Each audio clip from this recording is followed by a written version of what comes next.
বিসমিল্লাহির রহমানির রহিম। আজকের উপস্থাপন পর্ব হচ্ছে পেনাল কোডের 403 এবং 404। এই দুইটি ধারার স্বাতন্ত্রিক কিছু বৈশিষ্ট্য আছে, আহ, পার্থক্য আছে। এবং এই দুইটা ধারার দুইটাই হচ্ছে সংজ্ঞা পর্ব। এখানে আবার শাস্তির কথা বলা রয়েছে। একটা হচ্ছে জীবিত ব্যক্তির কথা বলা হয়, জীবিত ব্যক্তির সম্পত্তি, আর একটা মৃত ব্যক্তির সম্পত্তি। এবং আমরা ইনস্টেট প্রপার্টি অর্থাৎ যার দাবিদার নাই, বেয়ারিশ এরকম সম্পত্তি, বিআরবি 251 থেকে পড়ছিলাম। পুরোপুরি দায়িত্ব হচ্ছে অফিসার ইনচার্জের যে কার্যক্রমগুলো, এখানে বিভিন্ন বিভিন্ন ফর্মে কার্যক্রম পরিচালনা করা হয়।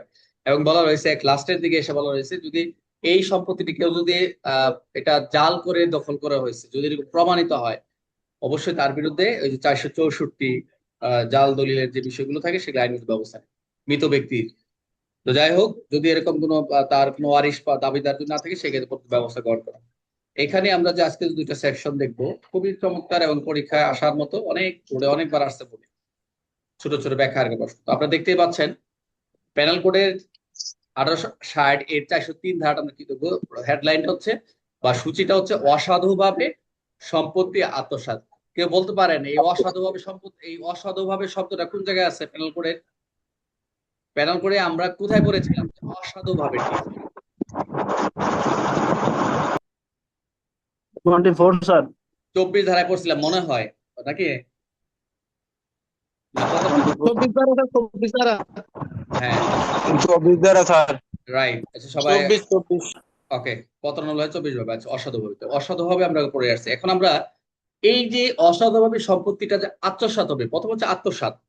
আত্মসাৎ 400 দিন করতেছি, বাট আমরা এই আত্মসাৎটার আগে বলছে অসাধুভাবে সম্পত্তি কিভাবে আত্মসাৎ করবো। আত্মসাৎ এটা একটা অপরাধ। তো প্যানেল কোডে যে আমরা বিশ্লেষণ করি, আমরা এখানে অল্প দুইটা লাইনে দেখবো। যে ব্যক্তি অসাধুভাবে ডিসঅনেস্টলি কোন অস্থাবর সম্পত্তি, এই অস্থাবর সম্পত্তিতে আমরা সম্পর্কে পড়েছি, অস্থাবর সম্পত্তি পড়ছি না, অস্থাবর সম্পর্কেও স্থাবর অস্থাবর সম্পর্কে আমরা পড়েছি 22-23। মুভেবল, ইমুভেবল প্রপার্টি, এটা হচ্ছে মুভেবল প্রপার্টি, যেটা সরানো যায়, মুভ করা যায়। অস্থাবরটা হচ্ছে মুভ করানো যায়। অর্থাৎ যে ব্যক্তি অসাধুভাবে কোনো অস্থাবর সম্পত্তি, আই রিপিট, যে ব্যক্তি অসাধুভাবে কারো অস্থাবর সম্পত্তি কি করে আত্মসাৎ করে অথবা নিজের ব্যবহারের জন্য রূপান্তর করে। অর্থাৎ কারো সম্পত্তি, আমি অস্থাবর একটা সম্পত্তি ব্যবহার করতেছি, সেটা কি করে নিজের ব্যবহারে রূপান্তর করে, সেটা সে ব্যক্তি সর্বোচ্চ 2 বছর পর্যন্ত কারাদণ্ড অথবা অর্থদণ্ড ও উভয় দণ্ডে দণ্ডিত হয়। আই রিপিট, তাহলে আমরা কি কি পেলাম? একটা হচ্ছে অসৎ শব্দ পেয়েছি। আর একটা সম্পত্তিটা কি ধরনের করবে? আত্মসাতের ক্ষেত্রে অস্থাবর হতে হবে। আর এটা নিজের ব্যবহারে করার জন্য, নিজের ব্যবহার করার জন্য একটা কনভার্ট, রূপান্তর করবে। সেই ব্যক্তি সর্বোচ্চ 2 বছর কারাদণ্ড অথবা অর্থদণ্ড বেতন। একদম সহজ। ইলিস্ট্রেশন যদি দেখি, আপনার মেন বই যেটা ব্যাখ্যা যেটা বলছে, আপনার চিত্র যদি দেখি, এখানে যে ব্যাখ্যাগুলো রয়েছে বা উদাহরণগুলো রয়েছে আপনারা দেখতে পাবেন মেন বই। এ সরল বিশ্বাসে, এখানে আমি একজনকে ধরে নিলাম রূপঙ্কর কথা, রূপঙ্কর সরল বিশ্বাসে গুড ফেইদে মনে করে, সরল বিশ্বাস প্রথম বলেছে, সরল বিশ্বাসে এখানে সাইফুলের সম্পত্তি তার নিজের, সাইফুলের সম্পত্তি তার নিজের, এই বিষয়ে সে সম্পত্তি নিজের দখলে নেয়। এখন সরল বিশ্বাসে কিন্তু মনে করে জেডের সম্পত্তি নিজের, বিশ্বাস করে সবাই নিজের দখল নিচ্ছে। এখন সম্পত্তি গ্রহণের সময় তার সৎ উদ্দেশ্য ছিল না, ঠিক আছে, সে তার চুরির অপরাধে নেয়, এগুলো তার চুরি হবে না। কিন্তু পরে যখন সে বুঝতে পারে সেই সম্পত্তি তার নয়, তারপরে পরে অসৎ নিজের কাজে ব্যবহার করছে, মানে যদি বলতেছে যে সম্পত্তিটি গ্রহণের সময় তার অসৎ উদ্দেশ্য ছিল না, ঠিক আছে, সম্পত্তি নিয়েছে, কিন্তু পরে জানতে পারছে এটা কিন্তু চুরি নয়, কিন্তু সে পরে বুঝতে পারছে সম্পত্তি তার নয়। তারপর সে কি করছে? অসৎভাবে নিজের কাজে ব্যবহার করছে, সেটা 403 ধারার অপরাধে অপরাধী। এটা আপনাদের মেনের এক বই। খ নাম্বারটা দেখেন। এ ও জেড, এ ও জেড দুজন বন্ধু, এবং জেড এর অনুপস্থিতিতে মনোযোগ দেন। এ এবং জেড দুজন বন্ধু। এখন জেড এর অনুপস্থিতি, সে একটা লাইব্রেরি দায়িত্ব ছিল, সে অনুপস্থিতি এ তার লাইব্রেরি থেকে একটি বই নিয়ে যায়। এ মনে করেছিল যে বইটি পড়ার জন্য নেওয়ার ব্যাপারে জেড এর নীরব সম্মতি, এটি ইমপ্লয়েড কনসেন্ট বলা হয় আর কি, যে নীরব সম্মতি, যে সে বইটি নিচ্ছে, সে তো নিয়ে গেছে, সে তো এটা আর কি সামনে দিয়ে নিয়ে তারও ওয়েবসাইটে নিছে, এটা বলতে সে তো সে বই ফেরত দিবে। কিন্তু এটা কিন্তু চুরি নয়। কিন্তু পরে যদি এই বইটি বিক্রি করে নিজের লাভের অর্থ গ্রহণ করে, কিন্তু এই বইটা বিক্রি করে দেয় কারো কাছে, তো 403 ধারার কি অপরাধী। বুঝতে পারছি, নিজের ব্যবহারে রূপান্তর করে। আপনি বই নিয়ে গেছেন, লাইব্রেরি থেকে বই পড়া নিতে পারেন, আপনি জানেন ফেরত দেন, বাট না, আরেকজন বিক্রি করে দিলেন, এটা করতে পারেন না। গতে দেখি এ ও বি একটি ঘোড়ার যৌথ মালিক। এ ও বি একটা ঘোড়ার একটা জয়েন্ট, তারা কি করছে, বা ঘোড়ার যৌথ মালিক তারা। এখন এ যদি ঘোড়াটি ব্যবহার করার উদ্দেশ্যে নিয়ে যায় তবে অপরাধ হবে না। ব্যবহার উদ্দেশ্যে যদি নিয়ে যায় কারণ তারও ঘোড়াটি ব্যবহার অধিকার রয়েছে। কিন্তু যদি কিন্তু যদি এই ঘোড়াটি বিক্রি করে এবং পুরো অর্থে নিজেকে ভোগ করে, 403 দ্বারা অপরাধ হবে। মনোযোগ দেন, তিনটা উদাহরণ তিন রকম দেখলাম। এখন আমরা এক্সপ্লেনেশন দেখবো।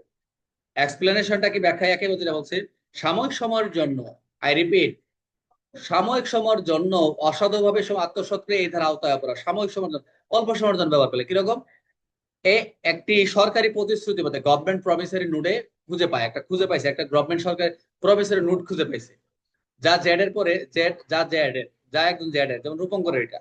কিন্তু এ জানে এটা একটি জেড এর সম্পত্তি, আমি জানি যে এটা রূপঙ্কর সম্পত্তি, কিন্তু সেটি ব্যাংক বন্ধক রেখে ঋণ গ্রহণ করে, সেটা রেখে কি রেখে বন্ধক ঋণ গ্রহণ করছে। কিন্তু পরে যদি জেড কে ফেরত দেওয়ার ইচ্ছা ছিল, সে এটা কিন্তু যারা ইচ্ছা ছিল তাকে ফেরত দেয়, কিন্তু অবশ্যই কি করছে, 403 দ্বারা অপরাধ করছে।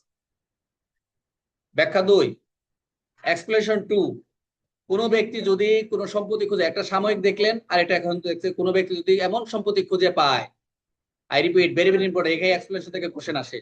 কোনো ব্যক্তি যদি কোনো সম্পত্তি খুঁজে পায় কারো দখলে নেই এবং মালিককে ফেরত দেওয়ার রক্ষা করার উদ্দেশ্যে তা গ্রহণ করে, তাহলে সে অপরাধী নয়। মনে করুন এখন একটাই পাইতে পারে, কি বলে এটাকে আমরা, আচ্ছা এটা আসতেছি, যে একটা চেক পাইলেন, চেকে লেখা আছে মুস্তাফিজ বা রূপঙ্কর, কিন্তু আপনি কি করলেন, এটা তো ফেরত দেওয়ার সুযোগ আছে, নাম টাম আছে, মোবাইল নাম্বার আছে, চেক আছে, ব্যাংকে খুঁজ নিয়ে ফেরত দিতে পারেন।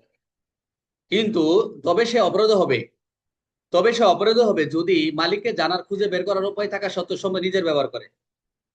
আংটি পরে আছে, আংটি তো আর নাম লেখা নাই, বা থানায় জমা দেওয়ার কথা, বা কিছু কিছু টাকার নোটের মোবাইল নাম্বার দেওয়া আছে, অথবা কোনো একটা ব্যাংক একটা চেক পাইছেন, ওখানে লেখা আছে আপনার কোনো একটা তথ্য পাইছেন, দলিলের মধ্যে এরকম পাওয়া গেছে, যেটা পরবর্তীতে ব্লাঙ্ক চেক পাইছেন, এটা আপনি নিজের ব্যবহারে, টাকা লেখা আছে, সই আছে, আপনি দিয়ে টাকা নেই না, বলে দিছে যে কোনো ব্যক্তি এমন সম্পত্তি খুঁজে পায় যে কারো দখলে নেই, মালিককে ফেরত দেওয়ার বা রক্ষার উদ্দেশ্যে তা গ্রহণ করে, যে আমি পরবর্তী ফেরত দিয়ে দিব, তবে সে অপরাধী। কিন্তু মালিক জানার পরে যদি খুঁজে বের করা থাকা সত্ত্বেও নিজের ব্যবহারে পরিণত করে, দিস ইজ কি হবে, মিসঅ্যাপ্রোপ্রিয়েশন অফ প্রপার্টি হবে।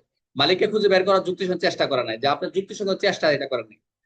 মালিককে দাবি করার জন্য যুক্তির সঙ্গে সময় না দিয়ে সম্পত্তি আত্মসাৎ, যে রিজনেবল টাইমটা রয়েছে, যুক্তির সময় না দিয়ে সম্পত্তি নিজের আত্মসাৎ করছেন, তাহলে এটা এই অপরাধ হবে। এই কন্ডিশন তিনটা, কোন যুক্তির সঙ্গে চেষ্টা, রিজনেবল মিনস, এবং কোন যুক্তির সঙ্গে সময়, রিজনেবল টাইম, যেটা আমি বললাম, প্রত্যেক ঘটনা বাস্তব অবস্থার উপর নির্ভর করবে। এই রিজনেবল মিনস এবং রিজনেবল টাইম যেটা, এটা কি প্রত্যেক বাস্তবের সাথে নির্ভর করবে। যে একটা আমরা পাইছি, আপনি আপনার কাছে আপনার দখলে পাওয়া গেছে, আপনি বলতে পারেন যে আমি তো খুঁজাখুঁজি করছি, আপনি তো খুঁজাখুঁজি করছেন, আপনার প্রক্রিয়াটা কি। আচ্ছা, উদাহরণটা কি, চিত্রণটা কি, চিত্রণটা কি হবে, রাস্তায় একটি টাকা খুঁজে পায়, একটি টাকা খুঁজে পায়, সে জানে টাকাটি কার, সে জানে টাকায় তুলে নেওয়ার মাত্র অপরাধ নয়, সে টাকা নিচ্ছে, সেটা উঠাইছে, অপরাধ না, বাট কিন্তু তা এ অপরাধ নয়, এটা বলতেছে। দেখেন, এই রাস্তায় চিঠি পায়, তার ভিতরে একটি ব্যাংক ব্যাংক নোট রয়েছে, চিঠির ঠিকানা বিশেষ দেখে মালিক এত জানতে পারে, তবু সে নিজে রেখে দেয়, 403। এ জানে বেরিয়ার চেক, একটা চেক খুঁজে পাইছে, সে জানে না চেকটা কার, কোথা থেকে হারাইছে। আচ্ছা, এখন কিন্তু চেক দাতার নাম দেখে প্রকৃত মালিককে খুঁজে বের করার সুযোগ ছিল, কোনো চেষ্টা না করে চেকটি নিজে ব্যবহার করে নিতে, 403 অপরাধী। এ দেখে জেড এর টাকা সহ মানি ফেলেছে, টাকা সহ মানি ফেলাইছে, এই মানি ব্যাগটি ফেরত দেওয়ার উদ্দেশ্যে তুলে নেয়, পরে নিজের জন্য রেখে দিচ্ছে, দিস ইজ 403। এ একটি টাকা ভর্তি মানি খুঁজে পাইছে, আবার প্রথমে জানতো না এটি কার, পরে জানতে পারে জেড এর, তারপর সে নিজের ব্যবহার পরিণতি করে, 403। সর্বশেষ একটি মূল্যবান আংটি খুঁজে পায়, মালিককে খুঁজে বের করার জন্য চেষ্টা না করে সঙ্গে সে বিক্রি করে দেয়, 403 অপরাধী। তাহলে আমরা এই ধারা থেকে কি দেখলাম, এই ধারা থেকে আমরা সংক্ষিপ্ত যেটা আমরা পাইলাম, অসৎভাবে সম্পত্তি আত্মসাৎ 403 এর উপাদানগুলো, মেইন উপাদান বা অনুষঙ্গ সমূহ বা বৈশিষ্ট্য বা সেলিং ফিচার গুলো কি। অসৎভাবে সম্পত্তি আত্মসাৎ করার আগে 4 উপাদান হচ্ছে, প্রথম সম্পত্তি অস্থাবর হতে হবে, প্রথম রিপিট, মনোযোগ দেন, পরীক্ষায় গেলে এমসিকিউ এবং রিটেন প্রশ্ন আসবে। সম্পত্তি অস্থাবর হতে হবে, অভিযোগ ব্যক্তি সম্পত্তি নিজের ব্যবহার করবে, সম্পত্তি অবশ্যই নিজের ব্যবহার করবে, কাজটি অবশ্যই অসাধুভাবে, যেটা প্রথমে লিখতে পারেন, অসাধুভাবে করতে হবে, মালিকের সম্মতি থাকবে না, সাময়িক আত্মসাৎ, সাময়িক ভাবে যদি আত্মসাৎ করে, এটাও তো এই আত্মসাৎ দ্বারা আহত হবে, সর্বোচ্চ শাস্তি 2 বছর কারাদণ্ড, অর্থদণ্ড, উভয় দণ্ডিত। 403 সবাই ক্লিয়ার? বুঝতে পারছেন? অনেকগুলো উদাহরণ দিছি, অনেকগুলো এক্সপ্লেনেশন এবং আপনার অনেক চিত্রণ বা উদাহরণ দিলাম। তাহলে আমরা 403টাকে কি শিখলাম মূলভাবে? যে ব্যক্তি অসৎভাবে সম্পত্তি, কোনো অস্থাবর সম্পত্তি, যে ব্যক্তি প্রথম হচ্ছে অসৎভাবে কোনো অস্থাবর সম্পত্তি নিজের ব্যবহার করার জন্য রূপান্তর করে, তাকেই বলা হচ্ছে কি মিস অ্যাপ্রোপ্রিয়েশন বা অসৎভাবে সম্পত্তি আত্মসাৎ বলা হয়, যেটা হচ্ছে প্যানেল কোড 403 দ্বারা। কে বলতে পারবেন একদম সহজ ভাষায়? 403 ক্লিয়ার?